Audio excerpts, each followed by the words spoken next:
여상원 변호사를 초대했습니다. 안녕하십니까? 안녕하십니까? 예. 좀 예상됐었던 판결인가요? 오늘 제가 생각할 때는 이게 저는 이때까지 유책주의를 유지해오다가 네. 전원 합의체로 갔기 때문에 예. 어떤 대부분의 전원 합의체로 갈 때는 이때까지 견해를 변경할 때 많이 그래 하거든요. 그래서 저번에 헌법재판소 간통죄 이혼 그 기조를 쭉 본받아서 네. 이어서 혹시 파탄주의로 가는 게 아닐까 생각했었는데 네. 좀 제 생각에는 제 입장에서는 약간 좀 생각과 다른 결론이 났습니다. 의외였군요. 예. 편평했다면서요? 충분히 그럴만하죠. 예. 그리고 지금 대부분 구성이 지금 13분 대법관 중에서 네. 여성 대법관이 2분 있는 게 영향을 미치지 않았을까 그런 생각도 합니다. 여성들은 입장에서는 대체로 좀 그렇죠. 유책주의를 유지하는 쪽이죠. 예, 바람 피운 사람이 어떻게 이혼까지 청구하느냐. 파렴치하다. 예, 파렴치하다. 네. 그렇게 보는 것이죠. 이번에 이 재판이 있게 된 그 사례가 있지 않습니까? 예, 그렇죠. 실례요. 예. 그걸 좀 설명을 해주시면서 좀 설명해 주시면 좋을 것 같습니다. 이 원고가 이제 남편이고 전 남편이죠. 예. 피고가 지금 아내인데 네. 76년에 결혼을 했다가 예. 이 사이가 별로 안 좋았던 모양입니다. 예. 98년에 이 남편이 다른 여자와 동거를 하고 딸까지 낳았죠. 네. 낳다가 급기야는 2000년에 예. 별거를 시작했고요. 그러다가 2011년에 이혼 청구를 한 사건이 오늘 결론이 난 겁니다. 예. 부인과는 15년 별거를 그렇죠. 해왔으니까 사실상 결혼 상태는 깨진 것이 아니냐라고 보는 쪽이 그러니까 이른바 파탄주의. 그럴 그렇죠. 거면 결혼 생활을 해소하게 해주는 게 그게 맞지 않느냐라고 했는데 오늘 이제 받아들여지지 않았고 예. 오늘 아직 판결문이 공개가 되지 않았습니다만은 네. 기존의 유책주의 입장을 유지한 것이기 때문에 네, 예. 어떤 취지에서 그렇게 판결한 것인지 그거 좀 설명을 해주시죠. 대체로 유책주의를 주장하는 쪽은 예. 이 유책주의를 하면은 경제적으로나 사회적으로 약한 쪽이 가정이라는 보호막에 밖으로 굴러 떨어진다. 예. 그래 이 사람을 국가가 보호하지는 못하지만 그래도 어떤 경제적으로나 여러 가지 여유가 있는 쪽이 이 약한 쪽을 보호해야 한다. 예. 그런 관념이 아직도 강한 거죠. 그리고 아까 말씀드린 대로 민법의 이혼만이 아니라 네. 민법의 대부분의 제도가 네. 책임이 있는 사람이 상대방에게 자기 책임을 돌릴 수 없다. 자기 책임 원칙이라 그러죠. 이게 이번 이혼 판결에도 예. 투영된 걸로 보시면 되겠습니다. 예.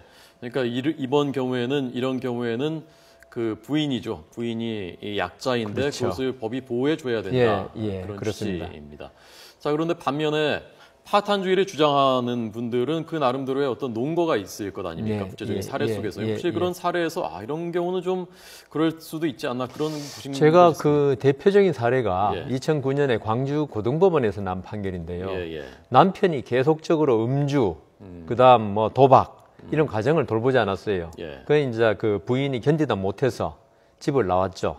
나와가지고 이제 가출해서 딴 남성과 결혼을 했고 딸을 낳았는데 이 딸의 이제 양육 문제가 생겼단 말입니다. 예. 이게 이제 그 여러 가지 아직 이혼 상태가 아니니까 그래서 이혼 청구를 한 사건이 있었습니다.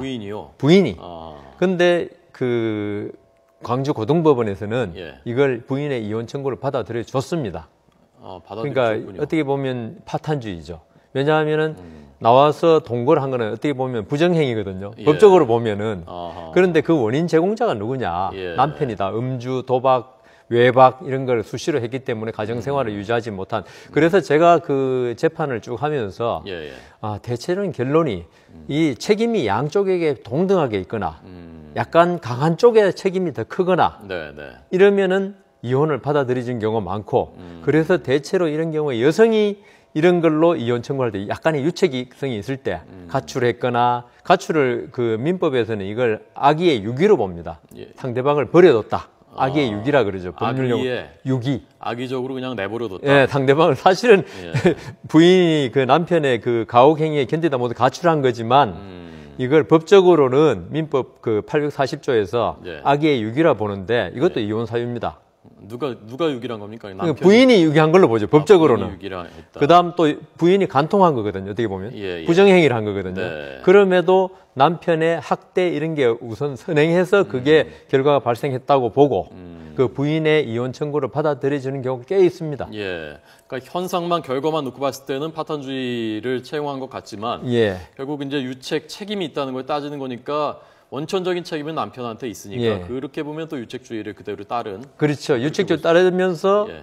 그 또 혼인을 계속할 수 없는 그 약자의 입장을 네. 비록 잘못이 있다 하더라도 예. 그 받아들여 준 거죠. 예.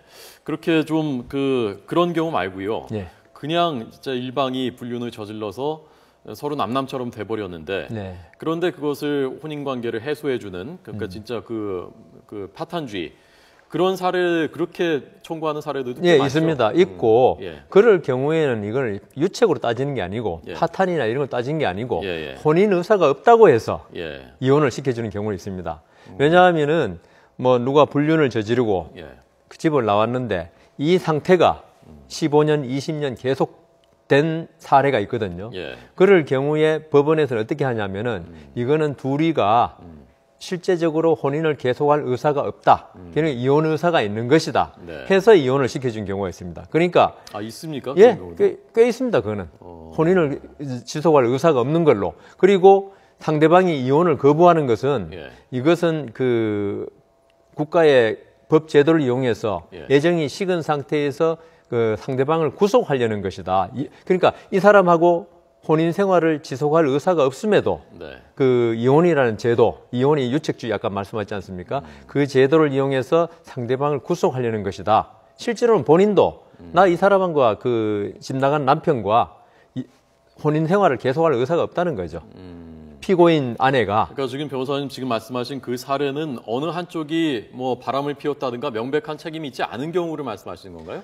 아, 책임이 있다 하더라도 책임이 있다 하더라도 하더라도 그렇게 이혼 관계가 오래 계속됐고 예. 서로 간에 부부로서의 의무를 전혀 이행하지 않고 이제 네. 뭐 정조 의무라든가 부양 의무라든가 그런 상태가 장기간 지속되었을 때 장기간 지속되었을 아니 때 그러면 조금 전에 처음 나온 네. 오늘 그 판결 난 사례 있지 예, 않습니까? 예, 그 예. 사례도 비슷한 것 아닙니까? 별거 상태가 뭐 15년 이렇게 지속되고 그랬으면 사실상 혼인 관계가 해체된 건데 비슷한 것 아닙니까? 그거는 이제 제가 말씀드린 것은 예, 예. 꼭 부정행위라든가 유책이 없다 하더라도 그 네. 서로 헤어지는 경우도 많거든요. 예. 별거 하자. 우리 성격 차이다. 예, 예. 그러니까 민법상의 어떤 이혼 사유가 아니고 예. 서로 간에 뭐 여러 가지를 안 맞아서 서로 헤어지지 않습니까? 예, 이 경우에 한쪽이 한쪽을 상대로 이혼 소송을 제기하면은 이거는 유책주의 입장에서는 이혼을 시켜줄 수 없는 상태입니다, 사실. 네. 상대방도 나 이혼 못한다 그러고 어떤 복수심도 있겠죠. 예. 그렇지만 법원에서는 이거는 실질적으로는 혼인을 계속할 의사가 양쪽에 다 없다. 그거는 이제 재판의 사실 인정 문제입니다. 예. 과연 이 사람이 혼인을 계속할 의사가 있는데 일방이 유책이 오히려 책임이 있는 쪽이 이혼 청구하느냐 예, 예. 이 문제가 아니고 과연 혼인을 계속할 의사가 있느냐 예. 이걸 따지는 겁니다. 변호사님은 개인적으로는 어느 쪽이 옳다고 생각하십니까? 법조인들은 예. 제 입장만 아니라 상당수가 파탄주의를 저희 지지합니다. 왜 그렇습니까? 왜냐하면은 우리 헌법상도 그렇고 혼인 생활이라는 것은 부부의 애정에 의해서 다른 아무 조건도 무관하게 유지되어야 한다는 것이 헌법의 정신입니다. 애정에 의해서. 예. 그 부부 공동체라는 것은 애정에 유지돼야 되는데 네. 이미 애정이 식고 상대방에 대해서 어떤 그 남편으로서나 예. 부인으로서의 어떤 의무를 이행을 요구할 그것도 없는 상태에서 네. 딱 하나 예. 이게 어떤 국가의 법제도 옛날에 간통죄 같이 어떤 법제도에서 애정이 식어버린 양방을 예. 상대방 남과 여를 묶어 놓는다는 거는 예. 이거는 애정으로 유지돼야 할 결혼 생활을 예. 이거는 국가가 부당하게 개입하는 거다. 부당한 개입이다. 예. 그게 법조인 다수의 견해 맞습니까? 다수라기보다도 예. 많은 부분의 견해입니다. 많은 많은 분들의 견해입니다. 여성 법조인들도요? 그런 사람 물어봐서 안 모르겠습니다. 물어보셨고요. 예, 남성 법조인의 견해는 그렇습니다. 예, 남성 법조인 변호사님 주변에 있는 남성 법조인들의 그렇습니다. 다수의 견해가 예, 예. 애정이라는 것이요. 예. 애정이라는 것이 사실 참 주관적인 것이고 그게 계속 정말 꾸준하게 결혼 당시처럼 유지되는 부부가 그렇게 많지는 않지 않습니까? 네, 그런데 그 애정이 식었다고 해서 수많은 사람들 앞에서 한 약속을 깨트리고 네. 혼인은 마음대로 그냥 깨트릴 수 있다 그렇게 할 수 있는 겁니까? 마음대로는 아니죠. 예. 이거는 예.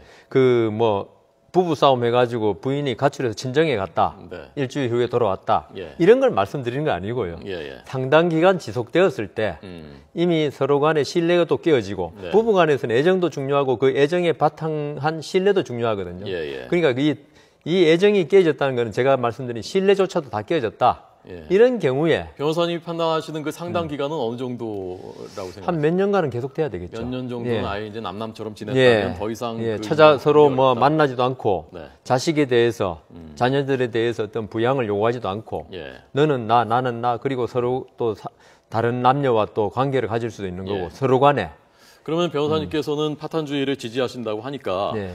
이것을 파탄주의를 채택하지 않아서 생기는 오히려 그래서 부부가 더 불행해지는 그런 사례를 보신 적도 있습니까? 제 생각에는 논리적으로는 파탄주의, 유책주의하고 예. 그 약한 자의 보호하고 논리적으로는 관계가 없습니다. 예. 현실적으로는 우리나라에 아직 여성이 좀 약한 면에 있으니까 관계가 있지만은 왜냐하면은 파탄주의를 취하더라도 예. 예. 이 위자료라든가 그다음 재산 분할, 그다음 자녀의 양육권, 친권 이 문제는 이혼은 시키더라도 법원에서 다 결정해 줄 수 있는 부분이거든요. 결정해준다. 그걸 통해서 파탄주의를 하더라도 피해자라고 할 수 있는 사람 예, 예. 충분히 보호가 가능하기 때문에 네. 이 유책주의냐 파탄주의냐에 따라서 그 어떤 약자의 예. 보호가 잘못 안 되는 건 아닙니다. 네. 그래서 제 생각에 오늘 대법원 판결은 네. 그 부분은 아니지 않을까 예. 그렇게 생각됩니다. 저희 서울신문에서 여론조사를 한 것이 있더라고요. 이 문제에 대해서 국민들의 의견을 들은 것인데요. 한번 보시겠습니다. 예.